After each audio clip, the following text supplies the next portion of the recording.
मातृशक्ति को नमन।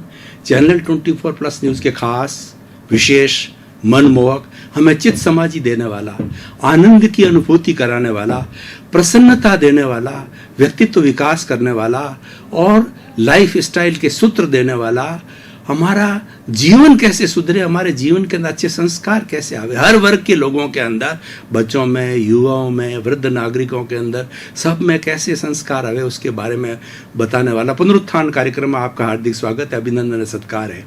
पुनरुत्थान कार्यक्रम में प्रतिदिन नए नए विषयों के साथ प्रवेश होते हैं।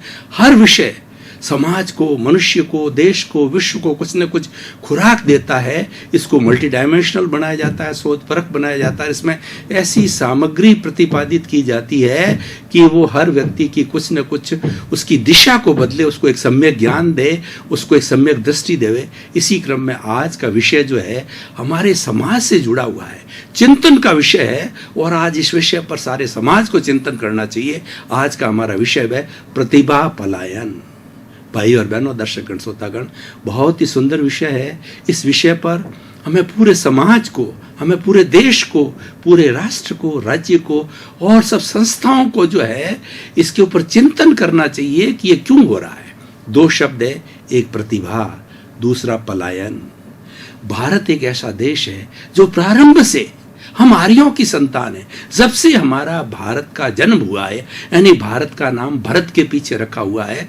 भरत दो अर्थों में कहा जाता है कि राजा हरिश्चंद्र का जो पुत्र है वो भी भरत था, और जो दूसरा जो है वो भगवान ऋषभ का पुत्र भरत, जिन्होंने राज्य किया था, जो भारत के नाम पे भारतवर्ष रखा। और हम आर्यों की संतान है और हमें बड़ी प्रसन्नता है कि हमारे आर्यों ने प्रारंभ से ही, हमारे ऋषियों ने, मुनियों ने, पूर्वजों ने हमारा जो जीवन जीने की पद्धति थी वो केवल 5 इंद्रिय जो बाह्य का जगत है वहां तक हमें सीमित नहीं रखा। हमें प्रारंभ से ही उन्होंने अध्यात्म की नींव पे रखा कि नहीं, इंद्रियों के पीछे भी कोई चीज है, वो हमारा अज्ञात जगत है, वो हमारा भाव जगत है, हमारा आत्मा का जगत है। यानी भारतवर्ष, जब से भारतवर्ष का जन्म हुआ है तभी से ही आध्यात्म प्रधान देश रहा है। इसी कारण भारत विश्व का धर्म गुरु था, आज है और आगे भी रहेगा। क्योंकि सबसे बड़ी बात है कि हमारे देश की आबादी 125 करोड़ है और हमारे देश के जो सिद्धांत है वो हमारे अहिंसा पर आधारित है, आत्मा आधारित है और आचार पर आधारित है। और हम जो है प्रतिभा में विश्वास करते हैं। प्रतिभा क्या है हम आपको पहले बताएंगे कि प्रतिभा जो है व्यक्ति के टैलेंट को बोला जाता है, व्यक्ति की योग्यता को बोला जाता है, व्यक्ति के अचीवमेंट्स को बोला जाता है, व्यक्ति किस तरीके से एबिलिटी रखता है उसके बारे में बताया जाता है। व्यक्ति की एक्स्ट्रा ऑर्डिनरी क्वालिटी को प्रतिभा कहा जाता है। और भारत तो प्रतिभाओं की खान है। शुरू से उठा करके देख लीजिए, वेदों से बाद के अंदर हमारे जो है उपनिषद आए, त्रिपिटक आए, आगम आए, और उसके बाद के अंदर जो है ब्राह्मण, आरण्य के जितने भी हमारे धार्मिक ग्रंथ हैं और सबसे पुराने जो हमारे रिटन डॉक्यूमेंट्स है वेदों में, उसमें हमारे भारत के लोगों की प्रतिभा हर क्षेत्र में, अध्यात्म के क्षेत्र में लो, आप शिक्षा के क्षेत्र के अंदर लो, आप बिजनेस के क्षेत्र के अंदर लो, आप कला के क्षेत्र के अंदर लो, और हर क्षेत्र में भारत का जो दिमाग है बहुत टैलेंटेड दिमाग है। क्योंकि भारत के अंदर हम अध्यात्म की बात करते हैं और जहां अध्यात्म की बात की जाती है वहां व्यक्ति का माइंड विकसित हो जाता है। क्यों? अध्यात्म एक संपूर्ण होलिस्टिक ज्ञान होता है और जो इंद्रियों का ज्ञान होता है, लौकिक जगत है, ये अधूरा ज्ञान है। वो सिर्फ बाह्य जगत को देखता है, लेकिन अगर बाह्य और भीतरी जगत दोनों का कॉम्बिनेशन करते हैं और दोनों की ब्लेंडिंग करते हैं और दोनों का एक रिजल्टेंट निकाल करके हम कोई भी बात बोलते हैं। इसीलिए भारत का नागरिक जो प्रतिभाशाली है वह कंसंट्रेट करता है, वह उस वस्तु की गहराई में जाता है, वह गोते लगाता है और उसका सार निकालता है कि आखिर में हमारी इस विद्या का चाहे बाह्य जगत का विषय हो, चाहे भीतरी जगत का विषय हो, वो उसकी गहराई तक जाता, उसकी तह तक जाता है, उस पर शोध करता, शोध करने से वो प्रतिभाशाली बन जाता है। हमारे भारत रत्नों को देखिए, 46 भारत रत्न हुए हैं। वो भारत रत्न इसलिए हुए, उन्होंने अपने अपने क्षेत्र के अंदर, कोई पॉलिटिशियन है, कोई गायक कलाकार है, और कोई सिंगर है, और कोई जो समाज सेवी, हर एक ने अपने अपने क्षेत्र पर काम किया। उनकी प्रतिभाओं को देखो तो आपको मालूम पड़ेगा, दोज आर दी एक्सीलेंट जो है वो टैलेंट्स ऑफ द वर्ल्ड। और देखिए भारत के डॉक्टर रविंद्रनाथ टैगोर को देखिए, अमर्त्य सेन को देखिए, और यहाँ पर मदर टेरेसा को देखिए। बहुत से ऐसे हैं जिनको कि नोबेल पुरस्कार मिले हैं। नोबेल पुरस्कार विश्व का सबसे बड़ा जो है प्रतिभा का पुरस्कार है। भारतवर्ष के बहुत से लोगों को अलग अलग क्षेत्रों के अंदर अभी तक नोबेल पुरस्कार मिल सके, तो ये प्रतिभा है। और हिंदुस्तान में हमारे आज की तारीख में इंजीनियर हैं, डॉक्टर है, साइंटिस्ट है, वैज्ञानिक है, साहित्यकार है, हर एक प्रतिभा रखते हैं। और जो प्रतिभा भारत, अब ये देखिए, अब मैं मूल बात पे आता हूं, उन प्रतिभाओं को हमारे घर के अंदर स्थान नहीं मिलता है। और हमारे यहाँ कहा जाता है, कहावत है, घर का जोगी जोगना और आण गांव का सिद्ध। घर के अंदर, हमारे घर में बहुत बड़ा टैलेंटेड व्यक्ति बैठा है, परिवार वाले उसको तवज्जो नहीं देते हैं, हमारे गांव के लोग उस प्रतिभा को तवज्जो नहीं देते हैं, शहर के लोग उस प्रतिभा को तवज्जो नहीं देते हैं, राष्ट्र के और राज्य के लोग प्रतिभा नहीं देते। वही प्रतिभा जब बाहर जाती है तो उस प्रतिभा को तो एक विश्व रिकॉर्ड बनता है। उस प्रतिभा को उस देश में जाकर के जो है वो बड़ा बड़ा जो स्थान दिया जाता। मैं आपको कुछ उदाहरण दूं, नरेंद्र भाई मोदी इतनी बड़ी प्रतिभा है जिसको भारत में वह स्थान मिलना चाहिए, वो नहीं मिल रहा है, जबकि विदेश के अंदर, देशों के अंदर, दूसरे देशों में स्थान प्राप्त कर रहे हैं। हमारे यहाँ के 2 बार रह चुके हुए इंटरनेशनल कोर्ट के जो है जज है भंडारी जी है, दलपत राज जी भंडारी, उनको जोधपुर में स्थान नहीं मिला। वो जोधपुर के रहने वाले थे, उनको स्थान नहीं मिला। और जब वो हिंदुस्तान से बाहर गए तो उनको बहुत बड़ा स्थान मिला। और खुराना, जिन्होंने कि शेल का जो है वो उनको नोबेल पुरस्कार मिला और शेल का आविष्कार किया, उनको हिंदुस्तान में कोई जगह नहीं मिली। ऐसे बहुत से व्यक्तित्व हैं जिनको कि हिंदुस्तान उनकी प्रतिभा को नहीं पहचानता है, और वो प्रतिभा जब बाहर जाती है बहुत बड़ा विकास करती है। आज यहाँ के लोग हैं, उनको एमएलए का टिकट नहीं मिलता और बाहर जाकर के वो यूएसए के अंदर, यूके के अंदर जो है वहाँ की कैबिनेट के अंदर मिनिस्टर बनते हैं, बड़े बड़े मेयर बनते हैं, बड़े बड़े काउंसलर बनते हैं, बड़े बड़े प्रोफेसर बनते हैं, कुलपति बनते हैं, जिनको कि यहाँ पर कोई स्थान नहीं मिलता है। उस स्थान न मिलने के कारण प्रतिभा अपनी योग्यता के आधार पर वो स्थान विदेश के अंदर करती है। भाई और बहनों, दर्शकगण, श्रोतागण, ये बड़ा एक चिंतनीय विषय है और एक गहन विषय है। इसीलिए विषय लिया गया है कि हमारे यहाँ का टैलेंट है। पलायन का मतलब ये दूसरी जगह क्यों जाता है, वो गांव छोड़ के शहर में क्यों जाता, शहर छोड़ के दूसरे राज्य में क्यों जाता, राज्य छोड़ के देश के दूसरे प्रांतों में क्यों जाता, और विश्व के दूसरे देशों में क्यों जाता है, और कहाँ और जाकर के अपना स्थान बनाता है। हमारे यहाँ पर योग्य व्यक्तियों को जो स्थान मिलना चाहिए, किसी भी क्षेत्र में, किसी पर्टिकुलर व्यक्ति की नहीं बात करता हूं मैं, किसी को ब्लेम नहीं करता, मैं सिस्टम को ब्लेम करता हूं। मैं सिस्टम की बात बताता हूं, हमारे यहाँ पे प्रतिभा को स्थान क्यों नहीं दिया जाता है। और कुछ लोग होते हैं प्रतिभावान नहीं होते हैं, उनको स्थान मिल जाता। देखिए, प्रतिभा 2 तरह की होती है। एक तो होती है कि नैसर्गिक प्रतिभा, जिसको हम गॉड गिफ्ट कहते हैं, ईश्वर के साथ प्रतिभा मिलती है। जैसे कि जो है हमारे जो जगत गुरु शंकराचार्य हुए हैं, और हमारे जो बहुत से ऐसे लोग हुए हैं जिनको कि वो प्रतिभा जो है जन्मजात मिली है, और उस प्रतिभा को उन्होंने यहाँ पर आकर के और वो उसको प्रदर्शित किया है। और कुछ ऐसे लोग होते हैं जो प्रतिभा का अर्जन करते हैं, वो पुरुषार्थ करते हैं और पुरुषार्थ करके उसको डेवलप करते हैं, और डेवलप करके और वो अपना एक स्थान बनाते हैं। तो भाई और बहनों, दर्शकगण, श्रोतागण, प्रतिभा को प्राप्त करना बहुत कठिन कार्य है।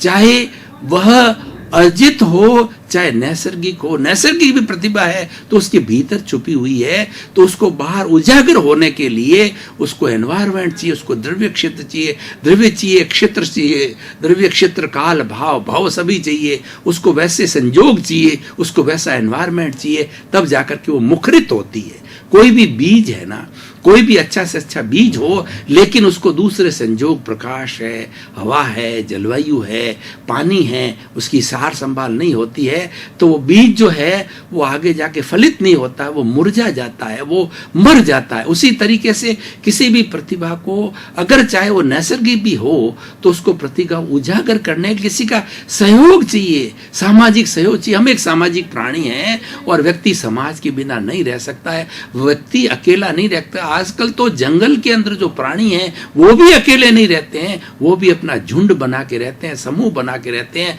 उनके जानवरों के समूह को समज्य कहा जाता है और मनुष्यों के समूह को समाज कहा जाता है। समाज के बिना व्यक्ति एक क्षण भी नहीं जी सकता और पहचान भी व्यक्ति देता, प्रतिभा को उजागर करने वाला भी व्यक्ति समाज ही होता है। तो भाइयों बहनों, दर्शकगण, श्रोतागण, मैं आपके सामने एक प्रश्न छोड़ रहा हूं, एक चिंतन छोड़ रहा हूं, एक ऐसा विशेष छोड़ रहा हूं, एक ऐसा थॉट छोड़ रहा हूं जिस पे हमको विचार करना चाहिए कि हमारे यहाँ भारतवर्ष के अंदर इतनी बड़ी प्रतिभाएं हर क्षेत्र के अंदर बैठी है। वो पहले नंबर तो उजागर नहीं हो रही है, और उजागर हो रही है तो बेचारा नर्वस होके पलायन कर रहा है, बाहर जाकर के वो उजागर हो जाता है। क्यों कि हमारे दूसरे कंट्रीज के अंदर जाते हैं तो वो व्यक्ति जो है वो योग्यता को स्थान देते हैं, वो वहां उसके अंदर कोई तरह का राग देव पक्षपात नहीं होता है। ये प्रतिभा पलायन क्यों हो रहा है, उसके कुछ मैं कारणों पर चर्चा करना चाह रहा हूं। पहले सबसे बड़ा कारण तो ये है कि हमारे हिंदुस्तान के अंदर पक्षपात बहुत है। प्रतिभावान व्यक्ति होता है उसको लोग जो है वो जलन रखते हैं, ईर्ष्या रखते हैं, डा रखते हैं। अरे वो तो प्रतिभा देश की है, वो प्रतिभा तो समाज की है, तुम्हारे अकेले का उसको ईर्ष्या और जलन करने से क्या हो। उसको जो प्रकाशित करने वाले लोग होते हैं, जो किसी पद पर है, प्रतिष्ठा प्राप्त है, उसका जो उजागर नहीं करते, उसके अंदर वो जलन रखते हैं, वो मेरे से बड़ा हो जाएगा या मेरे से बड़ा उसको प्रदर्शित करने से मैं नंबर 2 पे हो जाऊंगा, नंबर 1 पे हो जाएगा। इस तरह की भावना, मेन मेंटेलिटी हमारे भारतवासियों में बहुत, इसीलिए उजागर, वो प्रतिभाएं जो उजागर नहीं होती है वो पलायन कर जाती है। तो सबसे बड़ा कारण तो ये होता है कि व्यक्ति के प्रति जलन रखना। दूसरी बात ये है कि हमारे यहाँ पर जो है प्रतिभा क्या होती है उसके बारे के अंदर लोगों का मापदंड भी नहीं है कि ये प्रतिभा कितनी ऊंची है, चाहे राजनीतिक क्षेत्र की हो क्या हो। हमारे यहाँ तो आजकल सबसे बड़े प्रतिभा को बनाने वाला मीडिया है। आज देखिए कि बाबा रामदेव है, कितने शॉर्ट समय के अंदर अपने बलबूते के ऊपर आकर के उन्होंने मीडिया को अंदर इतना जो है वो संपन्न किया, मीडिया को इतना मैच्योर किया कि वो आगे आ गए। लेकिन उनसे बढ़ करके कितनी प्रतिभाएं भारतवर्ष के अंदर बैठी है, मीडिया कभी उसके ऊपर ध्यान ही नहीं देता। मीडिया तो बस आए दिन राजनीतिक ये बातें करता रहता है, वो एमएलए बन गया, वो एमपी बन गया, उसके इतने वोट कट गए, उसने इतने आ गए, उसने ये किया वो किया।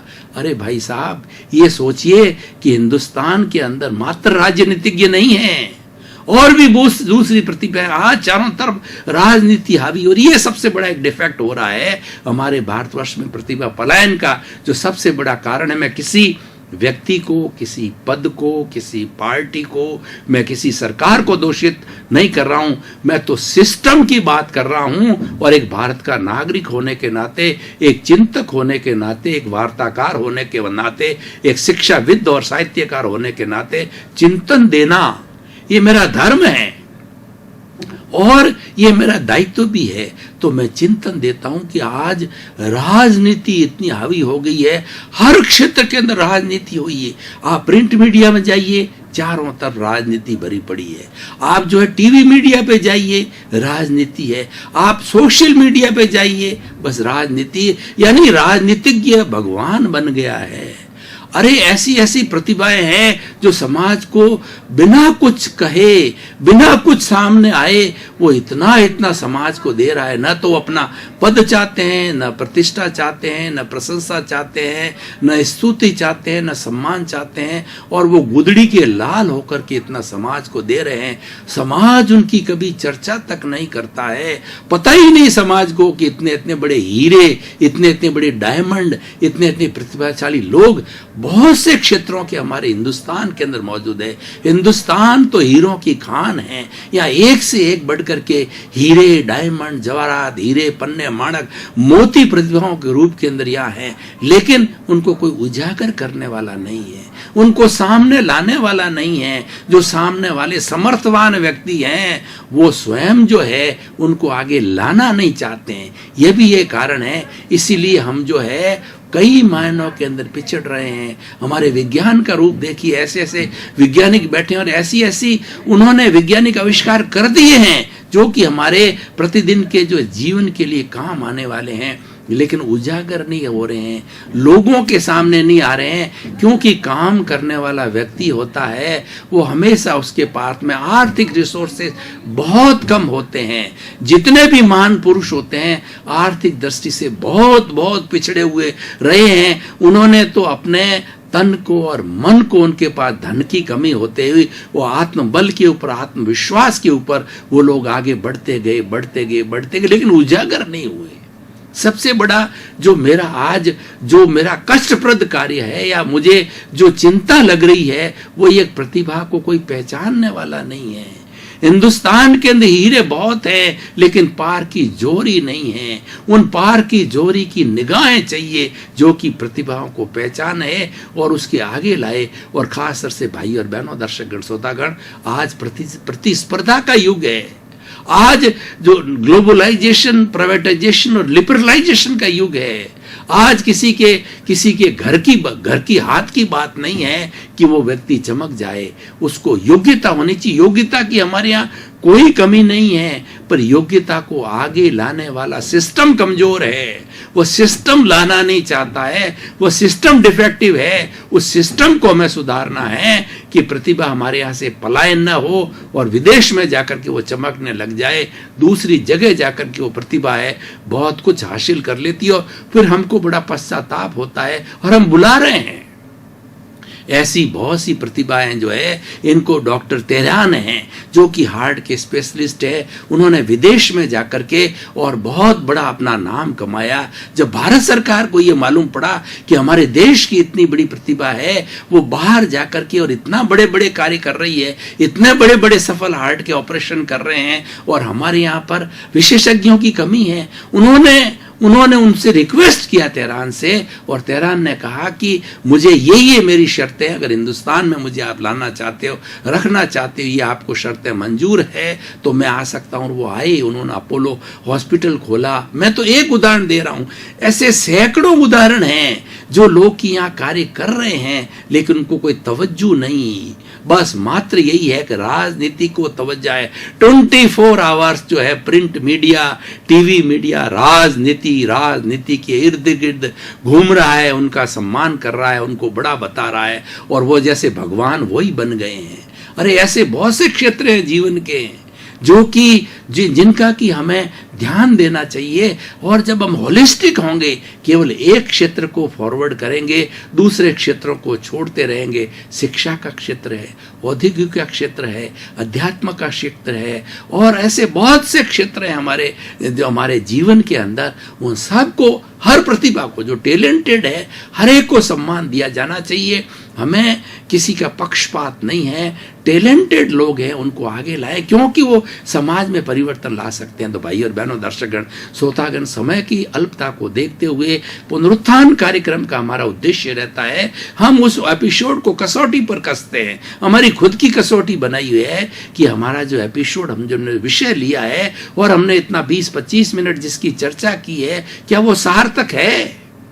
क्या वह समाज के लिए उपयोगी है? क्या उसकी प्रासंगिकता है? क्या उसकी रिलीवेंस है? क्या वो व्यक्ति में सुधार ला सकता है? समाज में वह टॉपिक सुधार ला सकता है? तो मैं कहना चाहता हूँ कि ये चिंतनीय विषय है ये हर एक को विषय करना चाहिए। तो अगर हम प्रतिभाओं को आगे लाएंगे तो नई प्रतिभाएं जन्म लेगी। जब ऐसी प्रतिभाएं हर क्षेत्र के अंदर दिखने लग जाएगी तो विश्व हमारे पास भागता हुआ आएगा कि इन प्रतिभाओं को हमें दीजिए। इन प्रतिभाओं से ये प्रतिभा बाहर जाकर के बहुत बड़ा सुधार कर सकती है। वो प्रतिभाएं क्या घर में सुधार नहीं कर सकती? वो जिसने भारत में जन्म लिया है, भारत की मिट्टी में पला पोसा है, तो उसका भी ऋण है।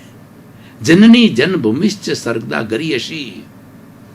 हर व्यक्ति का जन्मभूमि पर ऋण होता है, क्योंकि जन्मभूमि उसको जन्म देती है, पहचान देती है, तो वो ऋण उतारना भी चाहता है। उस प्रतिभा को उजागर करेंगे तो वो अपने देश की, अपनी माटी का वो ऋण उतारेगा, अपनी जननी माँ का ऋण उतारेगा और वो प्रतिभा यहाँ ज्यादा मुखरित होगी। तो भाई और बहनों, दर्शकगण, श्रोतागण, मैं ये कहना चाहता हूँ हर व्यक्ति प्रतिभा को डेवलप करे और कंपटीशन के युग के अंदर, कॉम्पिटिटिव युग के अंदर स्वयं आगे बढ़े, किसी को मिटाकर आगे नहीं बढ़ना। दर्शकगण, श्रोतागण, भाई और बहनों, आपका बहुत बहुत धन्यवाद। पुनरुत्थान कार्यक्रम आपको नई नई बातें बताता है, नई नई चीजें आपके सामने प्रस्तुत करता है, देश की, विदेश की, व्यक्ति की, समाज की, भीतर की, बाहर की, और एक दिशा देता है। तो आप पुनरुत्थान कार्यक्रम को देखते रहिए, इसके साथ जुड़ते रहिए, लोगों को प्रमोट कीजिए। ये कार्यक्रम हमें अच्छी अच्छी बातें और जीवन को दिशा देने वाला कार्यक्रम है। तो जब आप जुड़ते रहेंगे तो हमारा पुनरुत्थान कार्यक्रम तरक्की की ओर जा रहा है और तरक्की की ओर जाएगा। इसी क्रम में आपका जीवन आनंदमय हो, मंगलमय हो, सुखमय हो, आध्यात्मिक हो और खूब आप समाज की सेवा करके, परोपकार करके अपने जीवन को धन्य बनाएं। आपके प्रति मंगल भाव।